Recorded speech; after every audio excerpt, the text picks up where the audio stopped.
के साथ कहना पड़ता है, बहुत ही एक अफसोसनाक वाकया और बहुत ही बड़ा सान्या था।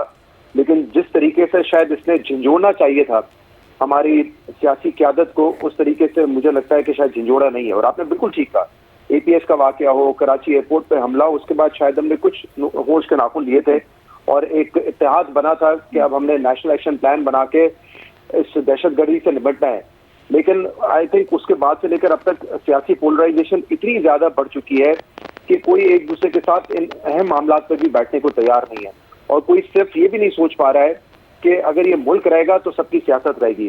खुदा ना खास्ता इस तरह के हमले बढ़ते रहे, पाकिस्तान को शदीद नुकसान होगा, तो कहाँ जाएगी आपकी सियासत, कहाँ लेके जाएंगे आप सियासत को। अख्तर मेंगल साहब का आपने जो ट्वीट पढ़ा हो, बहुत ही अफसोस ही होता है पढ़ के कि जब वो कह रहे हैं कि इतने अरसे से बता रहे थे कि बलूचिस्तान में क्या हालात है, और ये हालात जो है अब हमारे हाथ से भी निकल गए, सबके हाथ से निकल रहे हैं। तो खुदा ना खास्ता इस तरह की सिचुएशन में अगर हम दाखिल होते हैं तो उससे नुकसान सबका होगा।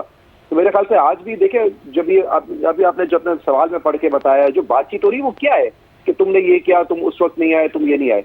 क्या आज पार्लियामेंट में पहले दिन बहस इस बात पर नहीं होनी चाहिए थी कि हमला कैसे हो गया, और क्या असबाब है वहां पे बलूचिस्तान में जो इतने बड़े एस्केलेशन वहां पे होती जा रही है और एक के बाद एक एस्केलेशन होती जा रही है। जो बलूचिस्तान में सियासी लोग हैं वो क्यों आपकी जो मेन स्ट्रीम पॉलिटिक्स है उससे दूर जाते जा रहे हैं।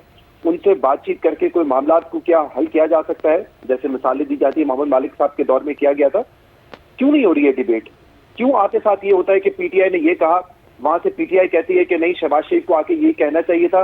ये क्या है, ये यही दिखाता है कि शायद इस तरह के बड़े इश्यूज के बाद भी हमारी सियासी क़यादत जागने के लिए तैयार नहीं है। कितनी डिबेट देखी आपने इस कल के वाकये पे हुई है कि ये रूनुमा कैसे हो गया, ये कैसे इतनी बड़ी तादाद में लोग आ गए और 400 से ज्यादा लोगों को यरगमाल बना लिया। कहाँ से इनको असला मिलता है, कहाँ से ये 25 किलोमीटर रोड के दूर से पहुंच जाते हैं ट्रेन की पटरी पे, ट्रांसपोर्ट कहाँ से आती है, इतनी ज्यादा कोऑर्डिनेशन कैसे हो जाती है, मोबिलाइजेशन कैसे हो जाती है, किसी को क्यों नहीं कुछ पता चलता। कोई डिबेट हुई है इस पे, आपने देखा है कि कोई इंट्रोस्पेक्ट करने की कोशिश की हो किसी ने नहीं की है।